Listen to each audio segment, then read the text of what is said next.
আপনারা যদি দোয়া করেন 100 বার আমাদের এই ফাউন্ডেশন যদি বড় হয় আমরা চেষ্টা করব 100 বার আরো অনেক কিছু দেওয়ার জন্য। আসসালামু আলাইকুম। আমরা আমাদের অসহায় কল্যাণ ফাউন্ডেশনের পক্ষ থেকে আজকে আবার আরেকজন অসহায় পরিবারকে ত্রাণ দেওয়ার জন্য চলে আসলাম। আমরা এলাকাবাসীর যে একজন নেতৃত্ব দানকারী লোক আছে তার কাছ থেকে শুনলাম এখানে একজন লোক আছে যে উনি খুব দরিদ্র। তো আমাদের অফিসে খবর গেল, তো সেই সুবাদে আমরা চলে আসলাম ওনাকে ত্রাণ দেওয়ার জন্য।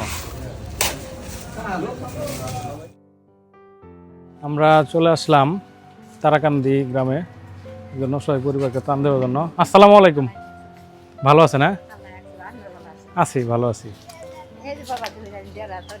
দেখেন আমরা আসছি হচ্ছে তারাকান্দি একটা গ্রামে, বাজারের পশ্চিম পাশে। তো দেখেন ওনার থাকার ঘরের যে অবস্থা, উনি ঠিকমতো হ্যাঁ উনি এটা ওনারও ঘর না, উনি এখানে থাকে হচ্ছে ওনার ছেলের ঘর। তো আমরা চলে আসলাম ওনাকে অল্প কিছু ত্রাণ দেওয়ার জন্য। ত্রাণটা দেন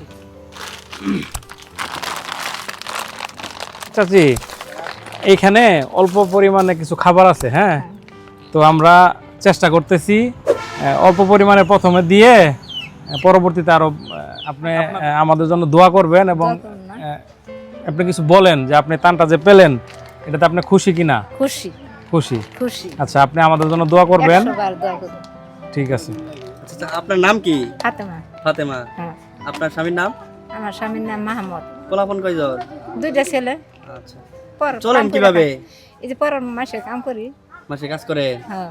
আচ্ছা, দেখেন উনি মানুষের বাড়ি কাজ করে, ছেলে মেয়ে আছে হয়তোবা তারা ওইভাবে সামর্থ্য নাই দেখার জন্য। কিছু নাই, জায়গা জমি নাই, কিছু নাই। তো আপনারা এই ভিডিওটা বেশি বেশি শেয়ার করবেন যেন আমরা এরকম অসহায় পরিবারকে আরো বেশি বেশি ত্রাণ দিতে পারি। আসসালামু আলাইকুম।